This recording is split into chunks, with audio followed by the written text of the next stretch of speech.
자, 오늘 방금 읽었던 요한복음 2장 1절에서 11절까지의 말씀을 통해서 예수님의 요한복음에 나타난 첫 번째 표적, 제목을 물이 포도주가 된 표적, 이러한 제목으로 은혜를 나누고자 합니다. 요한복음에 있어서 모든 말씀 중에 가장 핵심이 되고 산봉우리 끝에 있는 말씀이다 라고 하는 것은 어디 말씀일까요? 요한복음. 그렇죠. 요한복음 안에서 어디 구절이 가장 핵심이고 그 산봉우리가 될까요? 아마 여러분들 주일학교 때부터 다 암송하던 그 말씀일 것입니다. 3장 16절. 그렇죠. 요한복음 3장 16절. 이 말씀 다 외우실 거예요. 하나님이 세상을 이처럼 사랑하사 누구를 주셨다고요? 독생자를 주셨대요. 그래서 그 독생자를 믿는 자마다 멸망하지 않고 영생은 다른 말로 구원을 얻게 하려 하시며. 여러분 믿습니까? 결국 예수님이 이 땅에 오신 것은 우리 죄인들을 당신을 믿게 함으로 인하여 영생을 얻고 구원을 얻게 하기 위하여 이 땅에 오신 분인 줄로 믿으시기를 바랍니다. 그런데 안타깝게 그 당시에 수많은 유대인들, 심지어 예수님을 따르던 제자들조차 이 예수님이 무엇을 하기 위해 오신 분인지 알지 못했다, 오해했다라는 거예요. 지금 시대적 배경이 로마의 압제하에 있을 때입니다. 그래서 이 구세주 메시아를 기다렸는데 당시의 모든 유대인들은 어떤 메시아를 기다렸냐? 이 로마의 압제에서 우리를 구원해낼, 해방시켜줄 정치적 메시아, 군사적 메시아를 그들은 기다렸다. 심지어 그때 당시에는 우리 옛날 보릿고개 시대가 있었던 것처럼 아주 그 90% 이상이 극빈층에 해당했다고 합니다. 로마의 압제 속에 있었으니 로마가 다 걷어가고 뺏어가고, 그때 당시에 유대인들에게 있어서 가장 맹로와 같이 보여지는 자들이 누구였냐? 세리들이었다라는 거예요. 여러분, 이 세리들은 이 로마에게 세금을 바치기 위해서 자기 동족들의 고열을 짜내는 겁니다. 당시의 문화를 보면 오만 세 항목이 다 있더라고요. 걸어가면 걸어간다고 세내고, 몇 사람 모이면 몇 사람 이상 모였다고 세내고, 이런 말도 안 되는 세 항목까지 만들어가지고 그거를 걷어서 로마에 바치고 약속한 금액을 바치고 나머지는 자신들이 착복한 거예요. 그러니 다들 어려울 수밖에 없죠. 그러니 어떤 메시아를 기다릴 수밖에 없었냐? 나의 이 물질적으로 고통당하고 또 여러 가지 상황적으로 힘들어하는 이 삶에서 건져주실 메시아, 부자로 만들어줄 메시아를 그토록 기다렸다. 그러니까 이런 배경을 여러분들이 이해를 하고 복음서를 읽어 나가야 할 줄로 믿습니다. 근데 그 중에 결국 약속한 대로 또 유대인들이 기다린 대로 메시아가 이 땅에 오셨는데, 그 메시아를 우리는 온전히 바라보지 못하고 이해하지 못하고 영접하지 못하고 자기들이 기다렸던 모습대로 예수님을 대했다는 거예요. 오늘 이 시대에도 우리가 하나님을 믿노라, 우리는 그리스도인이라 라고 살아가지만, 여러분 대화해보고 그분들의 신앙을 쭉 살펴보면 어떤 모습들이 많냐면 각자만의 하나님의 모습이 다 따로 있어요. 내 안에 하나님은 이런 네모난 모습일 것이다 하는 분은요, 하나님을 어떻게 믿어요? 무슨 하나님? 네모난 하나님으로 믿는 거예요. 하나님은 동그란 하나님일 것이다 라고 생각하시는 분은 자기의 신앙관이 어떤 모습이냐면 동그란 하나님을 믿는 신앙관으로 굳어져 있더라는 거죠. 하나님은 분명히 당신의 본 모습을 우리에게 성경을 통해 소개했음에도 불구하고 각자 받아들이는 우리는 그 하나님의 모습과 형상과 뜻과 하나님의 말씀에 대해서 우리 나름대로 각자 해석하고 받아들이는 이 일들이 너무나 많다. 이거를 사자성어로 뭐라고 합니까? 아전인수라고 하는 거예요. 내 논에 물대는 거예요. 내 논에 물대는 거. 나 편한 대로 물대는 겁니다. 그러니까 이런 일들이 많은 이 시대에 근본 고난주간과 부활주일까지의 모든 내용을 통해, 말씀을 통해 우리 주님의 참된 의미와 뜻이 무엇인지, 이 땅에 성육신하신 그 의미가 무엇인지 바로 깨닫는 이 시간이 되기를 예수님의 이름으로 축원해 드리겠습니다. 7가지의 표적을 쭉 소개를 하면 첫 번째가 오늘 본문입니다. 여러분 잘 아는 가나의 혼인잔치의 기적이에요. 표적이에요. 이것이 첫 번째 요한복음에 나타난 예수님의 표적입니다. 그리고 두 번째는 어떤 사건이냐? 38년 된 병자를 고치시는 사건이 두 번째, 이게 세 번째군요. 두 번째는 왕의 신하의 아들을 고치시는 표적입니다. 왕의 신하의 아들을 고치시는 표적. 그리고 세 번째가 38년 된 병자를 고치시는 표적. 자, 이것을 쉽게 말하면 베데스다 연못의 기적이라고 그러죠. 자, 그리고 네 번째는 어떤 일이 표적이 됐냐? 오병이어 들판에서 5,000명을 먹이고도 12바구니를 남기는 이 표적. 이것이 네 번째의 기적입니다. 다섯 번째 기적은 갈릴리고 발릴리 바다를 우리 주님이 그 밤에 물 위를 걸어가시는 이 놀라운 표적을 보여주셨어요. 그리고 여섯 번째는 나면서부터 소경된 자를 눈여러 보게 만드시는 표적이 있습니다. 그리고 마지막 이제 부활주일 때 우리가 다루려고 하는 마지막 일곱 번째 표적은 예수님이 그토록 아끼셨던 남매들이 있어요. 3남매가 있습니다. 나사로 남매예요. 이 죽은 나사로를 나흘이 돼서인지 이미 썩은 냄새가 나는데 그를 다시 살리시는 이 기적, 표적. 이 일곱 번째 표적입니다. 근데 이 내용들을 우리가 시간 통해서 하나하나씩 우리가 다루어 볼 때, 아, 예수님이 이것 때문에 오신 분이구나. 예수님은 이 삶을 우리에게 나타내고 드러내시기 위해 이 땅에 오신 것이구나 라고 깨닫고 우리의 신앙관이 완전하게 달라지고 새롭게 변모되는 놀라운 역사가 있기를 축원해 드리겠습니다. 여러분, 이 표적 7가지가 중요한 이유가 있습니다. 이 표적은 항상 그리스도의 죽음과 고난과 그리고 더 나아가서 그리스도의 부활까지 설명을 하는 것이 표적이라는 거예요. 표적 사건을 통해 꼭 예수님의 십자가의 고난과 죽음과 부활을 설명하기 때문에 이 7가지의 표적은 너무나도 중요하다는 거죠. 여러분, 이 표적이라는 말은 우리는 쉽게 어떤 기적, 어떤 초능력적인 현상 이런 것들로 생각하는데 표적이라는 말을 우리가 제가 저 원어로 안 했네요. 세메이온, 헬라어로 세메이온이라고 합니다. 근데 무슨 뜻이냐면 신호, 표시, 상징. 자, 우리가 차를 타고 도로를 쭉 가다 보면 고속도로 가다 보면 중간중간에 뭐가 나타나죠? 표지판. 그죠? 표지판을 뭐라고 그러죠? 그렇죠. 이정표라고 합니다. 그러니까 이 표적이라는 것은 이정표라는 거예요. 이 길로 가면 몇 킬로 더 반드시 직진하면 뭐가 나온다라는 것을 나타내는 그것이 바로 표적이라는 거죠. 결국 이 표적을 따라서 쭉 가다 보면 무엇이 기다리고 있냐? 예수 그리스도가 기다리고 있고, 예수 그리스도의 무엇이 기다리냐? 그분이 이 땅에 오셔서 왜 고난을 받고 왜 죽으심을 당해야 됐고 그리고 왜 그분이 부활하셨는지 이 부분까지 다다르게 될 줄로 믿으시기를 바랍니다. 오늘 첫 번째 표적 이제 드디어 들어가겠습니다. 요한복음 2장 1절부터 11절 말씀이 바로 가나의 혼인잔치의 표적이에요. 근데 이 표적은 바로 말씀드린 것처럼 결혼식장에서 벌어진 사건입니다. 여러분, 유대인들은 늘 제가 설명드리지만 결혼식이 몇 번 있다고 그랬죠? 2번 있다고 그랬어요. 그래서 2번 결혼을 한다는 얘기가 아니라 한 결혼식을 2번에 나누어서 하는 거예요. 그리고 이 두 결혼을 길게 붙여버리면 세상에서 가장 긴 결혼식을 하는 민족이다라고 말할 수 있어요. 첫 번째 결혼은 언제냐? 신부의 집에 신랑이 찾아가서 결혼을 합니다. 이거를 과거 개혁 성경에는 뭐라고 얘기했냐면 정혼이라고 얘기했어요. 근데 우리가 지금 보고 있는 이 개혁 개정에는 약혼이라고 번역을 다 해놨습니다. 근데 저는 이 원어적인 의미로 살펴볼 땐 약혼보다는 정혼이라는 말이 더 확실하지 않은가, 더 의미가 와닿지 않는가. 그래서 이 정혼이라는 말을 헬라어로 무네스티오라고 하는데 신부 집에서 치르는 결혼식입니다. 근데 여기 이 결혼식을 하면 이 부부가 법적인 모든 책임과 의무를 가지게 돼 있다. 그러니까 단 뭐만 허락이 안 되냐? 이 부부 간의 합방만 허락이 되지 않는 것이지 모든 법적인 권한과 책임과 의무는 결혼한 사람과 똑같이 지게 되더라는 것이죠. 근데 이게 정혼입니다. 그래서 이 정혼이 끝나고 나면 신랑은 바로 자기의 아버지의 집으로 돌아갑니다.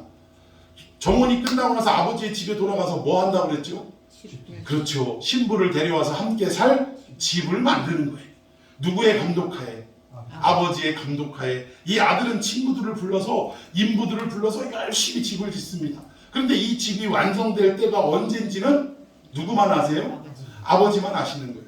그런데 우리가 직접 보면 알지만 대충 밑에 뭐라고 하죠? 기초석을 두고 벽을 세우고 지붕 올리고 이러면 집이 거의 다 완성됐다는 걸 알아요, 몰라요? 그럼 함께 지은 아들이 이 집이 곧 완성이다라는 걸 알까요, 모를까요? 알죠. 그럼에도 불구하고 예수님이 마지막 그때는 아들도 모르고 천사들도 모르고 오직 하늘에 계신 누구만? 아버지만 아신다. 이 말은 뭐냐면 예수님은 모르신다 그 말이 아니라 이 마지막 때의 모든 권한은 누가 가지고 계시냐? 아버지가 가지고 계신다는 거예요. 함께 집을 졌던 아들이 모를 리가 없지요. 그런데 결국 최종 명령은 누구에게서 떨어지냐? 아버지께서 어느 날 갑자기 아들을 불러서 얘야 이만하면 집이 됐다. 그러니 너는 빨리 가서 네 아내를 데려와 여기 와서 결혼식하고 살도록 해라. 그래서 예수님이 이 제자들이 묻는 거예요. 예수님 자꾸 어디 가신다고 그러세요? 그러니까 예수님이 뭐라고 그러셨어요? 나는 아버지께로 간다.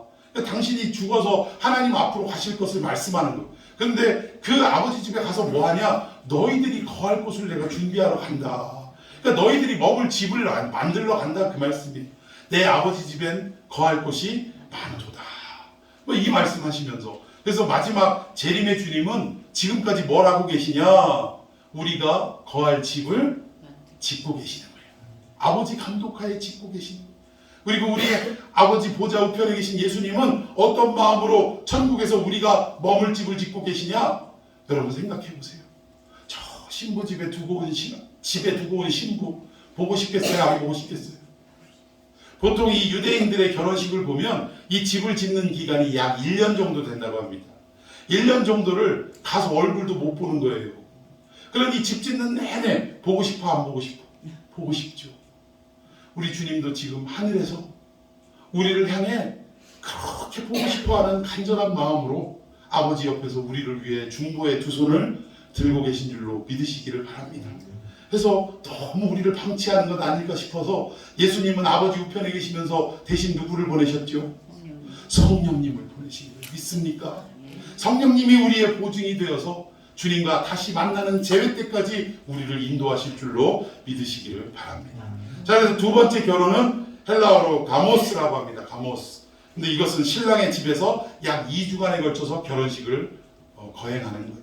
근데 오늘 이 가나 혼인잔치에 나오는 결혼식은 정혼이냐 결혼이냐 어디에 왔냐? 결혼식에 해당됩니다. 이 결혼 예식, 즉 신부를 데리고 아버지 집, 즉 같이 지었던 그 집에 와서 이제 결혼식을 마치고 그리고 드디어 이제 본격적인 결혼 생활이 들어가는 이 예식을 치르고 있는 상황이라는 것입니다. 자, 여기 내용 보니까 문제가 뭐예요? 잔치가 벌어졌어요. 무려 얼마 동안? 2주 동안. 그 긴 시간 잔치가 벌어지는데 잔치에 없어서는 안 될 가장 중요한 음료와 음식이 있습니다. 그게 뭐죠? 포도주예요. 포도주. 이 포도주가 이 혼인잔치에서 어떻게 됐습니까? 떨어지고 만 거예요. 떨어지고 만 거예요. 그러면 잔치집에서 포도주가 떨어졌다는 말은 결국 이 기쁨과 즐거움의 잔치가 뭐가 되는 거죠? 파장이 되는 거예요. 파장. 이 모든 예식이 중단되는 겁니다. 모든 기쁨과 즐거움이 그쳐지는 거예요. 자, 우리 시편에 보면 이 포도주가 기쁨으로 예표되는 데가 있습니다. 시편 104편 15절에 보면 사람의 마음을 기쁘게 하는 뭐가? 포도주가. 즉 포도주는 우리 인생의 기쁨과 즐거움을 대변하는 그러한 물건이라는 거예요. 그런데 잔치집에 기쁨과 즐거움으로 넘쳐야 되는데 이 포도주가 떨어졌으니 이를 어찌한단 말입니까? 근데 여러분 이 상황이 무엇을 말하냐면 우리가 하나님 형상대로 지음받은 우리 인생은 우리 하나님 품 안에서 에덴 동산에서 언제나 어떤 삶을 살았어요? 기쁘고 즐거운 삶을 살았다고요. 기억 못하시나 보네. 에덴이라는 뜻이 무슨 뜻? 기쁘고 즐겁다라는 뜻이에요. 에덴 동산은 그런 곳이야. 하나님과 함께하는 자리이고 하나님께 예배하는 그 자리고 그 자리에 있을 때 비로소 인간은 참된 기쁨과 행복을 맛볼 수 있다는 것입니다. 그런데 뱀의 꾀임에 빠져서 그만 에덴 동산에서 어떻게 되죠? 쫓겨나고 말았다. 결국 우리 안에 기쁨을 잃어버리고 만 거예요. 결국 오늘 이 가나 혼인잔치에서 포도주가 떨어진 이 사건은 무엇을 예표하냐? 우리 인생이 기쁨과 즐거움으로 가득 찼던 인생인데 그만 타락으로 말미암아 우리 인생의 기쁨과 즐거움과 행복이 끊어진 영적인 상태에 이르렀다라는 것을 설명하는 배경이라는 거예요. 아담 이래로 모든 인간은 기쁨이 사라진 거예요. 즐거움이 사라진 거예요. 또 행복이 사라진 것입니다. 영원한 안식이 사라져버리고 만 거예요. 그래서 인간은 그 이후로부터 어떻게 해야 살 수 있었냐? 이마에 땀이 흘러야 먹고 살 수 있었다는 거예요. 근데 그조차도 허락이 되지 않는 게 땅이 뭐를 낸대요? 엉겅퀴와 가시를 낸답니다. 죽도록 고생하고 죽도록 아주 그냥 피땀을 흘려야 비로소 먹고 겨우 풀칠하고 산다 이 얘기예요. 이 풀칠하고 산다는 말 의미도 우리가 이 육신적으로 먹고 사는 의미가 아니라 영적인 의미를 나타내요. 그렇게 애쓰고 수고해도 하나님의 참된 양식을 구하기가 어렵다 그 얘기예요. 이런 상황, 이런 배경을 우리가 이해하고 본문을 쭉 살펴봐야 한다는 것입니다. 자, 미루어 짐작할 때 우리 1절 말씀 한번 보십시다. 본문 1절 시작. 사흘째 되는 날 갈릴리 가나에 혼례가 있어 예수의 어머니도 거기 계시고. 예, 이 이야기를 보니까 예수님 어머니도 계시고, 그리고 또 이제 이 뒷부분 보면 누구도 그 자리에 초대됐어요? 예수님도 초대됐고 제자들도 초대됐어요. 미루어 볼 때 아마도 이 가나의 혼인집은 예수님 가족의 친척이 아닐까라고 우리는 추정을 합니다. 그리고 지도를 보니까요, 여러분 잘 보이시나요? 이 지도 보니까 지금 여기 색깔이 좀 진한 색으로 이렇게 표시되어 있는데 보이시죠? 예. 자, 이 지역이 갈릴리 지역입니다. 예수님이 자라시고 활동하시던 주 무대가 어느 지역이죠? 갈릴리 지역이에요. 요 갈릴리 지역 안에, 그리고 바로 갈릴리 바닷가, 호숫가가 옆에 있어요. 그런데 예수님이 자라신 곳은 어느 지역이죠? 나사렛. 그렇죠, 나사렛. 이 나사렛은 바로 이 갈릴리 지역의 최남단인 여기에 있습니다. 근데 오늘 이 잔치집의 배경이 되는 가나는 어디에 있느냐? 이 나사렛과 가장 가까이 지근거리에 있는 지역이 가나 지역이라는 거예요. 그래서 미루어 볼 때 예수님 어머니도 초대받고 예수님도 또 제자들도 초대받은 것으로 미루어 볼 때 아마도 이 잔치집은 예수님 집안과 친척쯤 되지 않을까라는 학자들의 추론이 있습니다. 뭐 그거 중요한 거 아니에요. 근데 어쨌든 여러분들이 잘 아시는 것처럼 모든 인류의 역사가 마치 에덴 동산에서 타락함으로 인하여 기쁨과 즐거움, 모든 행복, 안식을 잃어버렸던 것처럼 이 가나의 혼인잔치에서도 포도주가 없으면 잔치는 파장이고 모든 기쁨을 잃어버리는 상황인데 그만 안타깝게도 포도주가 떨어지고 말았다는 것입니다. 이게 지금 가나 혼인잔치의 배경인데 이 상황 속에 예수님이 뭘 만들어 주셨어요? 물로 포도주를 만드는 표적을 보여주셨다라는 거예요. 참 이것이 우리에게 얼마나 기쁜 소식이고 복음인지 모르겠어요. 여러분 지금 물이 포도주 되는 기적을 말씀드리는 게 아니라 우리 인류에게 있어서 기쁨과 즐거움과 안식을 잃어버린 역사의 모든 시간을 지금 누가 뒤바꿔 주신다라는 거예요. 예수님이 오셔서 예수님이 비로소 인간에게 참된 기쁨과 안식을 허락해 주시는 그 사건을 예표하기 위해 오늘 이 내용이 기록되어졌다는 것입니다. 여러분 좀 기대감이 생기세요? 야, 기쁨 없고 안식 없는 우리에게 예수님이 이걸 회복해 주시기 위해 오신 분이었구나. 그럼 도대체 어떻게 회복해 주실 것을 말씀하셨나? 이제 말씀에 점점 여러분들 관심이 깊어지십니까?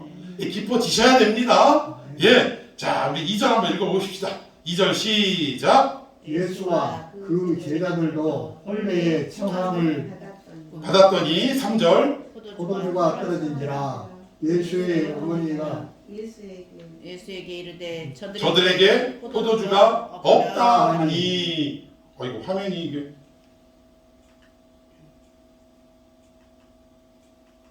뭡니까? 왜 이러지? 이거 좀 어떻게 좀 해줘요. 이거 갑자기 아이고 제가 아까 이거 레이저 포인터를 누른다는 게 리모컨을 잘못 눌렀더니. 자 다시 한번 제가 3절 읽어드리겠습니다. 포도주가 떨어진지라 예수의 어머니가 예수에게 이르되 저들에게 포도주가 없다 하니. 지금 포도주가 없는 이 현실 속에서 예수님의 어머니가 안타까우신 거예요. 이 마리아가 안타까워서 예수님을 가만히 부릅니다. 그래서 예수야 아들아 지금 이 상황이 이렇다. 포도주가 떨어졌다. 이거 어떡하니? 그러니까 네가 좀 어떻게 포도주를 만들어 다오라고 부탁을 했다라는 거예요. 근데 이 얘기는 어떤 얘기냐면 이 예수님이 무슨 능력이 있다고 아니 없는 포도주를 어디서 만들으라는 얘기입니까? 근데 이런 부탁을 했던 이유는 뭐냐? 이미 마리아는 예수님을 잉태했을 때부터 뭔가 범상치 않은 일들을 많이 겪었어요. 천사가 나타나서 이는 성령으로 잉태된 것이다 라는 것을 알려줬고, 그리고 장차 이 아이는 억만 죄 가운데 있는 우리 인간을 구원하기 위해 자기 백성에게 찾아오신 메시아라는 것을 이미 다 알려주셨어요. 그리고 12살 때 예루살렘에 갔다가 아이를 잃어버렸는데 다시금 거슬러 올라갔더니 세상의 랍비들하고 막 대화를 하는데 그 나이 먹은 랍비들이 예수님의 지혜에 깜짝깜짝 놀라는 걸 목격을 했어요. 그리고 자라가면서 뭐 얼마나 오만 희한한 일들을 예수님을 통해 겪었겠습니까? 성경에는 예수님의 모든 사생애에 대해서 짧게만 기록을 했지만 뭐 우리가 정경으로 인정하지 않는 외경 같은 데를 보면 별 오만 기적이 다 나타나 있어요. 근데 그걸 우리가 믿는다 인정한다 그건 아니지만 분위기가 이랬구나 라는 것을 미루어 짐작은 할 수 있다는 것이죠. 근데 어쨌든 그런 것 때문에 예수님은 남다르고 뭔가 다르고 특별히 이 위대한 선지자 중에 한 사람일 거라고 생각했던 마리아는 자기의 아들이라 여기고 그를 불러서 이런 부탁을 했다는 거예요. 그런데 이 부탁을 했던 마리아의 말에 예수님이 어떻게 반응하십니까? 4절에 볼까요? 4절 시작. 예수께서 이르시되 여자여 내가 무슨 상관이 있나이까 내 때가 아직 이르지 아니하였나이다. 거절했어요? 승낙했어요? 거절. 거절하신 거예요. 근데 오늘 이 짧은 내용 우리는요 항상 이 가나 혼인잔치의 사건을 우리가 그 설교로 여러 가지 모습으로 들을 때마다 그냥 단순히 예수님은 그냥 뭐 기적을 보여주셨고 물이 포도주 되는 뭐 이런 얘기를 하시는데 사실은 이 안에 숨어있는 우리의 신앙관이 다시금 새롭게 돼야 될 내용들이 뭐냐? 우리 인생은 마리아와 같아요. 예수 믿는다라고 이 자리에 나와서 예배하고 기도하고 봉사하고 헌신하지만 우리의 하나님을 향한 항상 바램과 소망은 뭐예요? 인간의 문제라는 거예요. 포도주 없어. 잔치집에 포도주 떨어졌으니 이걸 어찌하리? 이거 좀 해결해 다오. 여러분 우리 인생이 그렇지 않습니까? 살아가면서 예수님을 우리 아버지를 늘 물질적인 어떤 어려움이 겪어지면 이거 해결해 달라고 붙잡는 도깨비 방망이나 요술 램프의 그 지니와 같은 이런 어떤 모습으로 의지하고 인간관계, 자녀 문제, 건강의 문제, 사업의 문제, 직장의 문제, 내 불투명한 미래의 문제 이런 것들만 해결해 달라고 주님 앞에 요구하는 종교로 전락해버리지는 않았냐. 늘 말씀드리지만 이러한 것들을 구하지 말라라는 게 아니에요. 물론 우리가 이 땅에 살아가면서 이것들을 왜 안 구하겠습니까? 구할 수밖에 없죠.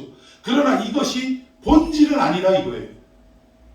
참 우리가 본질은 뭐냐? 예수님이 누구시고 그분이 무엇을 위해 이 땅에 오셨고 우리를 얼마만큼 사랑하시는 분인지를 이거를 깨닫는 데 초점을 맞춰야 되고 그분이 우리를 향하신 뜻이 무엇인지 그 뜻대로 우리가 순종하는 데만 더욱더 우선을 두고 살아가야 하는데 우리는 그저 세상 종교처럼 여러분 불교가도 마찬가지예요. 불교 가면 뭘 간구합니까? 수능 다가오면 어머니들이 거기 가서 뭐 해요? 우리식으로 말하면 헌금을 뭐라고 하죠 거기는? 이거 돈 주고 등 사서 그 등도 사고 그러면서 뭐 하죠? 108배도 하고 뭣도 하고 그러니까 온통 종교가 이 땅에서 우리 가족, 나 그리고 내 주변에 있는 것들의 형통을 위해서만 간구하는 종교가 불교나 여타 이 땅의 종교라는 거예요. 그러면 기독교도 우리가 돈이 없을 때 돈 문제를 해결하기 위해 하나님 앞에 간구하고 또 건강을 잃었을 때 건강 문제를 해결하기 위해 하나님 앞에 간구하는 것이 전부라면 아니 그것이 우선이라면 세상에 불교나 다른 여타 종교나 심지어는 굿하고 정치는 무당과 다를 바가 뭐가 있느냐. 좀 전에도 말씀드린 것처럼 예수님은 무엇을 위해 오셨냐? 우리 육신의 필요를 위해 오신 분이 아니라 하나님이 우리 인간을 구원하기 위해 그 예수님을 통해 모든 일들을 하시기 위해 계획하셨는데 그 일들을 순종하기 위해 이 땅에 오신 분이 예수님이라는 사실입니다. 우리가 이 신앙관을 빨리 바꿔야 돼요. 아직도 내 삶이 그저 이 육신에 머물러서 이 땅에 머물러서 이 땅에 어떻게 하면 남들보다 더 우위를 점하고 남들보다 어떻게 하면 더 많은 돈을 벌고 남들보다 더 높은 지위를 가지고 권세를 가지고 명예를 갖고 살아가느냐, 여기에만 관심을 두고 살아간다면 오늘 마리아의 기도와 우리의 기도는 다를 바가 없다라는 것입니다. 오늘 이 사건을 통해 그것을 말하는 거예요. 기독교는 절대로 우리에게 능력 종교라고 소개한 적이 없습니다. 무엇이 필요하냐? 기도해라. 기도하면 해결된다. 언제까지? 될 때까지. 물론 될 때까지 기도하는 게 우리의 사명이긴 해요. 그런데 무엇이 될 때까지? 하나님의 나라와 그 뜻이 이루어질 때까지 기도하는 게 우리의 사명이지, 돈 없는 우리의 주머니가 채워질 때까지 기도하는 게 결코 아니라는 거예요. 이것을 착각하고 살아가는 것이 당시 마리아의 기도와 우리의 기도가 다를 바가 없다라는 것입니다. 사건 해결을 위해서 예수님은 이 땅에 찾아온 분이 아니라는 것을 오늘 마리아의 부탁을 거절하는 모습으로 드러내신다. 나를 무엇으로 생각하는 것이오? 나는 당신들이 이 땅을 살아가는데 무언가를 해결하고 무언가를 해소해줘야 될 해결사로 이 땅에 온 것이 아닙니다. 나는 당신들의 영혼을 구원하기 위해 이 땅에 온 메시아입니다. 이것을 드러내고 싶은 것이 예수님의 진의라는 사실입니다. 오늘 4절에도 보니까 내 때가 아직 이르지 아니하였다라고 예수님 말씀하세요. 거절한 어머니의 거절을 어떤 이유로 하셨냐? 내 때가 아직 이르지 않았다. 여기에 내 때라는 말은 요한복음을 보면 언제 항상 이 내 때를 사용하냐면 예수님의 십자가 사건과 연결될 때 내 때가 이르지 아니하였다라고 설명하는 것을 요한복음 전체를 통해 우리가 읽어보면 알게 될 것입니다. 헬라어로 호라라고 하는데 이 때가 이르지 않았다라는 거. 그런데 이 거절을 할 때 예수님은 어머니를 어떤 명칭으로 했죠? 여자여. 이게 우리 정서로 해석해버리면 참 버르장머리 없는 말이고, 아니 세상에 자기를 낳아준 어머니한테 여자여, 우리식으로 말하면 이 여자가, 이런 개념으로 우리는 들린다라는 거예요. 그러면 참 버르장머리 없는 발언이고, 심지어는 더 심하게 말하면 네 가지 없는 표현이에요. 그런데 헬라어 원어를 살펴보면 이 여자여라는 말이 귀네라고 합니다. 귀네. 그리고 여기에서 표현된 건 귀나이라고 이렇게 변형이 돼서 표현이 됐는데, 이 귀네는 어떨 때 사용되냐면 왕후, 그러니까 왕의 부인이나 귀족의 부인들을 향해서 우리가 호칭을 할 때 귀네, 여자여라고 호칭을 했다. 그러니까 우리식으로 이 여자 저 여자 할 때 여자가 아니라 우리식으로 말하면 대통령 부인을 뭐라고 부르죠? 아니 영부인 말고 요새는 영부인이라는 표현 안 하잖아요. 여사라고 하잖아요. 근데 원래 이 여사라는 말이 이렇게 값진 표현인데 요즘은 동네 밖에 나가면 너나 나나 다 뭐요? 김여사, 박여사요. 심지어는 본인 스스로가 통화하면서 그러시더라고. 어떤 분이 그런 걸 보고 내가 얼마나 속으로 웃었는지 몰라요. 이제 저쪽에서 누구세요라고 하니까 아이고 저 김여사예요. 자기 스스로를 여사라고 일컫더라고요. 이런 표현들은 좀 우리가 배제해야 될 표현이고, 가급적 여사라는 말도 물론 상대를 높이는 표현이지만 아무나 여사면 이게 되겠습니까? 북한에서 탈북한 그 어떤 형제가 누구를 소개하는데 여기 뭐 김아무개 여사라고 소개를 하길래 이분이 대단하신 분인구나 생각했대요. 왜냐? 북한에서는 누구만 여사라고 해? 자기 지도자의 부인이나 당에서 아주 서열이 높은 그 부인들만 여사라고 하니까 몇 명 없는 거예요, 여사는. 근데 여기 와서 누군가를 소개해 주는데 여기 김여사, 박여사 하니까 엄청난 분인 줄 알았대요. 근데 여기 와서 한 1년 살다 보니까 막말로 개나 소나 다 여사들에. 그래가지고 여사가 이렇게 쓰이는구나 하고 웃었답니다. 자, 그런데 이 표현은 무슨 표현이냐면 결국 예수님은 어떤 의미로 여자여라고 했느냐, 그냥 단순히 뭐 하대하는 표현이 아니라 지금 그의 어머니가 내가 뭔가 특수하고 남다른 모습이 있으니까 선지자와 같으니까 그래서 나에게 부탁하셨는데 정중하게 거절하면서 하시는 말씀이 이런 의미인 거예요. 어머니, 저를 육신적 아들로 생각하지 마십시오. 제가 이 땅에 온 것은 인간의 필요를 위해 해결해 주기 위해 이 땅에 온 것이 아니라 저는 이 모든 인간의 죄를 해결하기 위하여 십자가를 지기 위해 이 땅에 온 것입니다. 라고 본격적인 공생애를 선포하는 그러한 내용으로 여자여 아직 내 때가 이르지 아니하였습니다.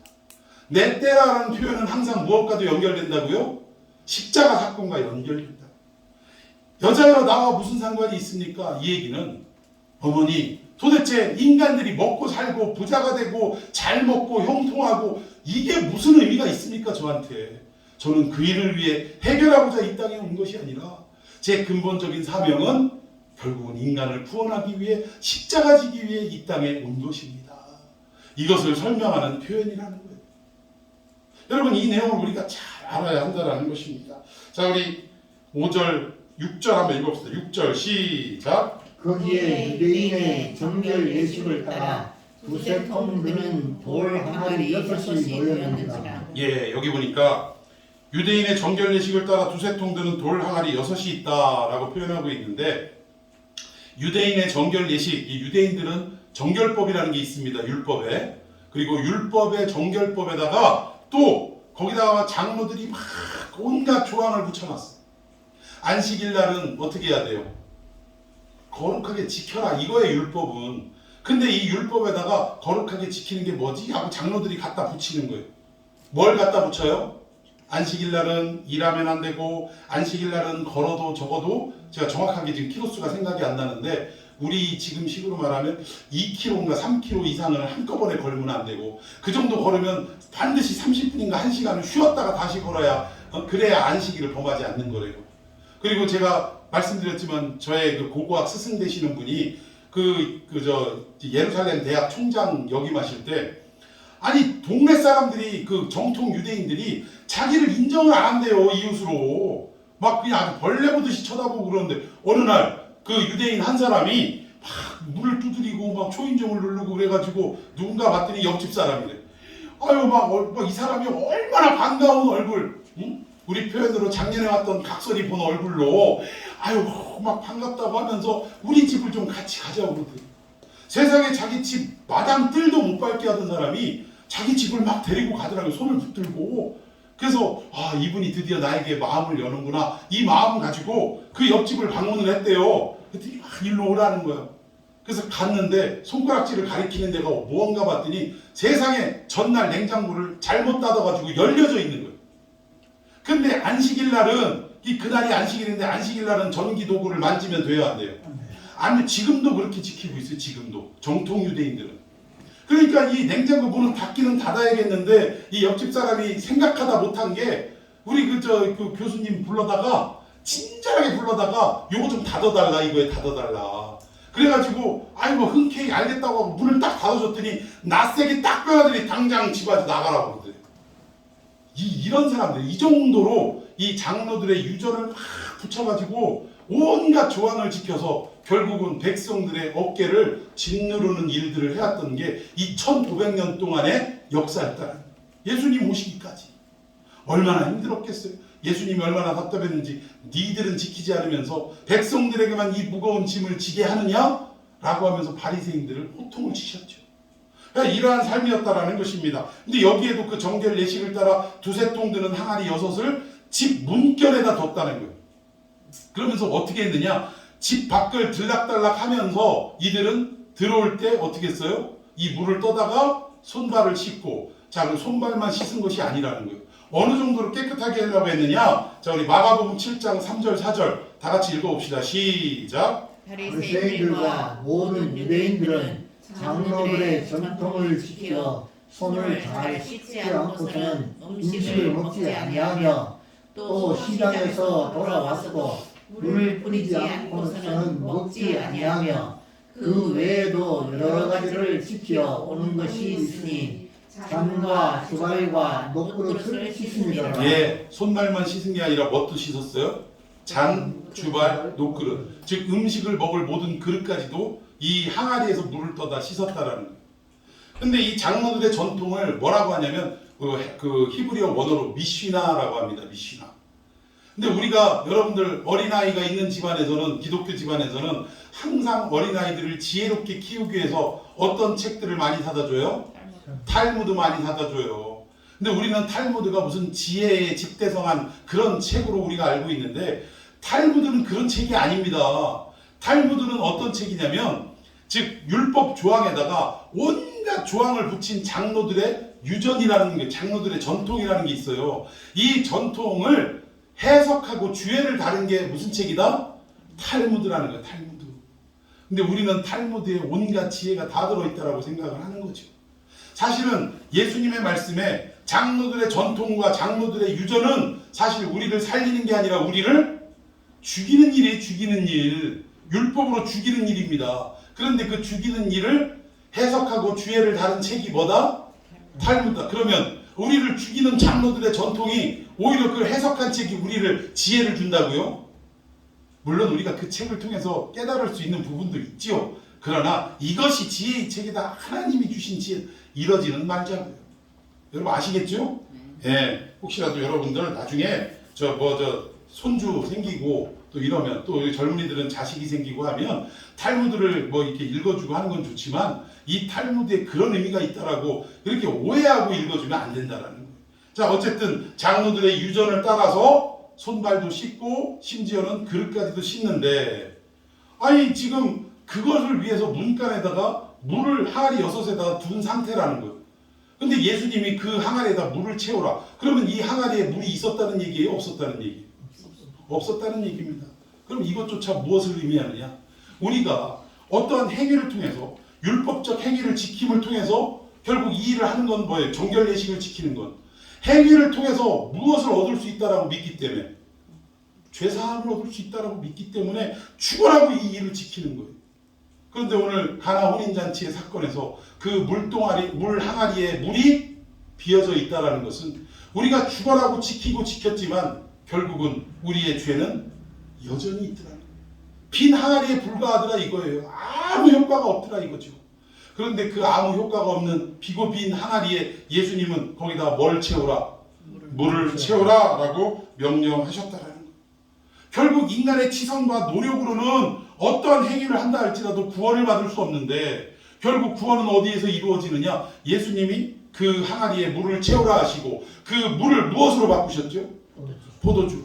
그럼 이건 무엇을 말하냐? 포도주로 바꿨다. 여러분 성경에서 예수님이 포도주를 언급할 때는 무엇을 상징하는 거죠? 예수님의 피. 그렇죠. 결국 무엇을 말하느냐? 예수님이 공생의 첫 번째 표적을 가나 혼인잔치집에서 물이 포도주가 되는 사건을 통해 드러내셨는데 결국 우리 인간은 항상 자기들이 요구하는 것 구해주는 하나님이라고 착각하고 모든 종교가 나 중심으로 돌아가면서 이거 해결해 주세요, 저거 해결해 주세요 이런 삶이었다라는 거예요. 그리고 좀 한 걸음 더 나아가서 우리의 모든 죄가 결국은 율법 조항을 지킴으로 말미암아 우리의 수고와 노력으로 이것을 행함으로 말미암아 죄 사함을 얻을 수 있다라고 생각했지만 이 모든 것은 다 빈 항아리처럼 허사다 이거죠. 오직 무엇으로만 죄 사함을 받을 수 있냐? 물 항아리에 가득 물을 채우고 그리고 나서 그 물을 무엇으로 바꿔요? 피로 바꾸고 포도주로 바꾸었다. 이 말은 뭐냐?